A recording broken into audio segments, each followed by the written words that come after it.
متنازع سمجھی جانے والی بھارتی اقلیتی امور کی وزیر اسمرتی ایرانی نے مدینہ منورہ کا دورہ کیا ہے، جہاں انہوں نے حج 2024 کے لیے بھارت اور سعودی عرب کے مابین معاہدے پر بھی دستخط کیے ہیں۔ ہندوستانی وزیر برائے اقلیتی امور اسمرتی زبین نے مدینہ منورہ کا دورہ کیا۔ اسمرتی زبین ایرانی پہلی غیر مسلم خاتون ہیں جنہوں نے مدینہ منورہ کا دورہ کیا۔ اسمرتی زبین ایرانی نے مسجد نبوی، احد کے پہاڑوں اور مسجد قباء کا دورہ بھی کیا۔ Union Minister for Minority Affairs Smriti Irani has recently visited Medina during her two-day trip to Saudi Arabia. She's been accompanied by Minister of State for External Affairs V. Muralidharan. She's also interacted with the Indian Hajj pilgrims and Umrah pilgrims from India.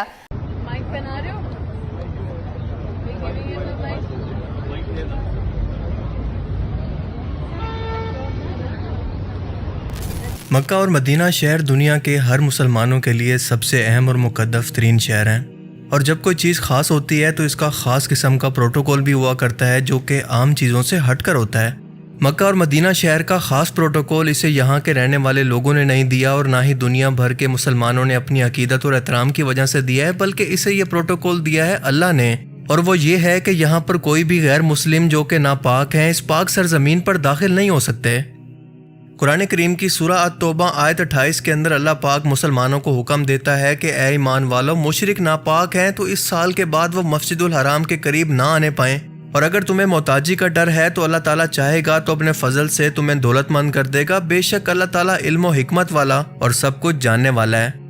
قرآن کریم کی ان آیات کے اندر مکہ شہر میں مسجد الحرام کے اندر غیر مسلموں کا داخلہ مکمل طور پر بند کرنے کا حکم اسی لیے دیا گیا ہے کہ وہ اس جگہ کی نہ تو اہمیت کو سمجھتے ہیں اور نہ ہی اسے ایک ٹورسٹ پلیس سے زیادہ مقدس سمجھتے ہیں، مگر اس کے ساتھ ساتھ مکہ کے بعد مدینہ منورہ بھی مسلمانوں کے لیے اتنا ہی اہم اور مقدس ہے کہ یہاں پر بھی کسی بھی غیر مسلم کا داخلہ مسلمانوں کے لیے اتنا ہی تکلیف دہ ہے جتنا کہ مکہ کے اندر، کیونکہ غیر مسلم اس جگہ کی اہمیت کو بالکل بھی نہیں سمجھتے، اور اگر کھلے عام انہیں اس جگہ پر داخلے کی اجازت مل جائے تو آپ سوچ سکتے ہیں کہ کچھ ہی دنوں کے اندر ایسے شرمناک توہین آمیز واقعات ہمیں مسلسل سننے کو ملتے رہیں گے جو کہ آپ نے آج سے پہلے کبھی نہیں سنے تھے، کیونکہ آپ جانتے ہیں کہ ہر ٹورسٹ تو پڑھا لکھا اور تہذیب یافتہ تو نہیں ہوتا اور اپنی جہالت کے اندر کچھ بھی ایسا کر سکتا ہے جو کہ مسلمانوں کے لیے انتہائی تکلیف دہ ہو، اسی لیے ایسی خاص جگہوں کا خاص قسم کا پروٹوکول ہوا کرتا ہے۔ حال ہی میں ایک انتہائی افسوسناک ویڈیو مدینہ منورہ کے باہر سے دیکھی گئی جس کے اندر بھارتی جنتا پارٹی کی ایک minister of women and child development Smriti Irani کو مدینہ منورہ کے باہر میڈیا اور سعودی آفیشلز کے ساتھ ایک آفیشل دورے پر اسٹیٹ پروٹوکول کے ساتھ دیکھا گیا۔ اس مقدس جگہ پر اس عورت نے اپنے سر تک کو نہیں ڈھانپا ہوا تھا اور نہ ہی اسے اس جگہ کے کوئی ادب کا خیال تھا، کیونکہ جیسا کہ میں نے پہلے بتایا کہ غیر مسلم لوگوں کے لیے ان جگہ کی اہمیت ایک ٹورسٹ پلیس سے زیادہ کچھ بھی نہیں ہوتی۔ اب بھارتی جنتا پارٹی کتنی بڑی ایکسٹریمسٹ ہے اور مسلمانوں پر ہندوستان کے اندر کتنے ظلم کر رہی ہے یہ تو ایک الگ بحث ہے، لیکن یہ عورت باقاعدہ خود مسلمانوں کے خلاف ہمیشہ زہر اگلتی رہتی ہے، اور اسی عورت کو اسٹیٹ پروٹوکول کے اندر اس مقدس جگہ پر بلا کر اس جگہ کی نہ صرف توہین کی گئی ہے بلکہ دنیا بھر کے مسلمانوں کے منہ پر ایک تماچا ہے۔ سعودیہ کے اس پروٹوکول نے اس غیر مسلم کو دنیا کی ایسی پہلی عورت بنا دیا ہے جو کہ اس مقدس جگہ پر وزٹ کر رہی ہے۔ سعودی حکومت کو کوئی فرق نہیں پڑتا، بلکہ وہ اس جگہ کو دنیا بھر کے مسلمانوں کی نہیں بلکہ اپنی ملکیت سمجھتے ہیں۔ اب آپ جانتے ہیں کہ یہ سلسلہ شروع ہوگا تو مزید ایکسٹریم تک بڑھتا جائے گا، اور بہت جلد آپ کو مسجد نبوی کے اندر اور حرم کعبہ کے اندر بھی یہ کافر اسٹیٹ پروٹوکول کے ساتھ گھومتے نظر آئیں گے، لیکن کوئی بھی چاہ کر بھی کچھ نہیں کر سکے گا، جیسے اس وقت سب خاموش ہیں۔ اور صرف مسجد نبوی ہی نہیں بلکہ اس عورت کو احد پہاڑ اور مسجد قباء کا بھی دورہ کروایا گیا، اور یہاں کے مسلمان خوشی کے اندر اس کے ساتھ ایسے سیلفیاں لے رہے تھے جیسے یہ بہت ہی بڑا کوئی برکت کا کام ہے، یا پھر اس عورت نے کچھ ایسا کوئی بہت بڑا مارکا سر انجام دیا ہے جو کہ اس سے پہلے کوئی نہیں کر سکا۔ شرم سے ڈوب مرنے کا مقام ہے۔ اب بظاہر تو یہ عورت حج کے لیے دیے جانے والے ہندوستانی مسلمانوں کی سہولیات کا جائزہ لینے کے لیے پورے وفد کے ساتھ یہاں پر آئی تھی، لیکن جو عورت خود مسلمانوں کے خلاف نفرت انگیز بیانوں کے لیے جانی جاتی ہے، اسے حج کے لیے آنے والے مسلمانوں کو ملنے والی سہولیات کی فکر ہو رہی ہے۔ کتنی عجیب سی بات ہے، لیکن اصل معاملہ کچھ اور ہے۔ اصل میں سعودی عربیہ کیونکہ ایک اسلامی ملک ہے اور سعودی عربیہ کے اندر ہندوستان کے لاکھوں لیبر کام کرتے ہیں جو کہ ہر سال یہاں سے پیسے کما کر اپنے ملک واپس بیچ کر ہندوستان کی اکانومی کو سہارا دیتے ہیں، اور پچھلے کئی سالوں سے ہندوستانی مسلمانوں پر ظلم کی وجہ سے بھارت اور سعودیہ کے تعلقات کافی خراب چل رہے تھے۔ لیکن اب ان تعلقات کو بہتر بنانے کے لیے یہ ایک اسٹیٹ وزٹ کیا گیا، جو کہ ظاہر ہے کہ ہندوستانی مسلمانوں کو دی جانے والی سہولیات کو پروپیگنڈا بنا کر کیا گیا، جو کہ صرف اور صرف ایک پولیٹیکل اور معاشی فائدہ اٹھانے کے لیے کیا گیا ایک وزٹ ہے، نہ کہ مسلمانوں سے کسی ہمدردی کی بنیاد پر۔ جس طرح اس سے پہلے اللہ کے قانون اور اسلامی روایات کی دھجیاں جدت کے نام پر سعودی عربیہ کے اندر اڑائی جا رہی ہیں، بالکل اسی طرح سے آنے والے وقتوں کے اندر اگر ہم نے آواز نہ اٹھائی تو یہ فتنہ مکہ اور مدینہ کے اندر بھی داخل ہونا شروع ہو جائے گا اور ہم پھر بھی خاموش ہی رہیں گے۔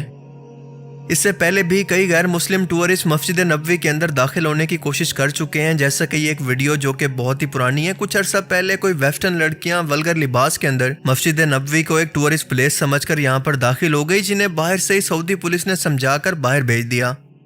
اس کے بعد ایک یہودی بینتظان نے اچانک مسجد نبوی سے اپنی تصویر بھیج کر پوری دنیا کو حیرت میں ڈال دیا۔ اس کے علاوہ ایک اسرائیلی صحافی جو کہ پریزیڈنٹ اوباما یعنی سابق امریکی صدر کی پریس کوریج کے لیے یہاں پر آیا تھا، اچانک سے یہاں پر گھومتا ہوا پایا گیا۔ یہ واقعات بے شک سعودی اتھارٹی کی مرضی کے خلاف تھے، مگر جس طرح سے آج سعودی پروٹوکول کے اندر ایک غیر مسلم عورت کو اس کی اجازت دی گئی ہے، وہ یہ بتا رہی ہے کہ بہت جلد ٹورزم کے نام پر سعودی حکومت بھی یہاں پر لوگوں کو کھلے عام گھومنے پھرنے کی اجازت دے دے گی، اور دنیا بھر کے مسلمان چاہ کر بھی کچھ نہیں کر پائیں گے۔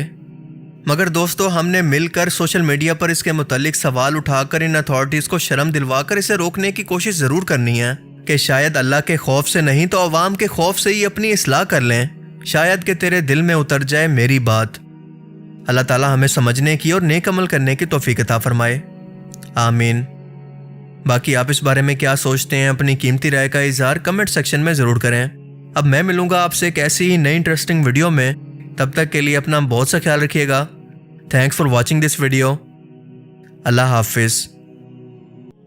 آپ ذرا غور کریں کہ اس آیت مبارکہ کے اندر لفظ کافر نہیں بلکہ مشرک استعمال کیا گیا ہے، یعنی ایسے لوگ جو کہ اللہ کو بے شک مانتے ہوں لیکن اس کا شریک ٹھہرا کر شرک کرتے ہوں۔ ورنہ اگر صرف کافر کا لفظ استعمال ہوتا تو کرسچن اور جیوز کو یہاں پر آنے کے اندر کوئی پابندی نہ ہوتی، کیونکہ وہ تو اہل کتاب ہیں، لیکن وہ کیونکہ شرک کرتے ہیں اسی لیے ان کو بھی یہاں پر داخلے کی اجازت نہیں، کیونکہ کرسچن حضرت عیسیٰ علیہ السلام کو اللہ کا بیٹا کہہ کر شرک کرتے ہیں، تو یہودی حضرت عزیر علیہ السلام کو اللہ کا بیٹا کہہ کر۔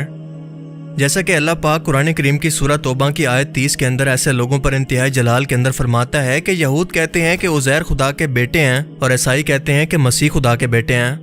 یہ ان کے منہ کی باتیں ہیں۔ پہلے کے کافر بھی اس طرح کی باتیں کیا کرتے تھے اور یہ سب ان کی ریس کے اندر لگے ہوئے ہیں۔ خدا ان کو ہلاک کرے، یہ کہاں بھٹکتے پھرتے ہیں۔ لیکن اگر پھر بھی کوئی غیر مسلم غلطی سے یہاں پر مکہ اور مدینہ کے اندر داخل ہو جائے تو اس کی سزا کیا ہے؟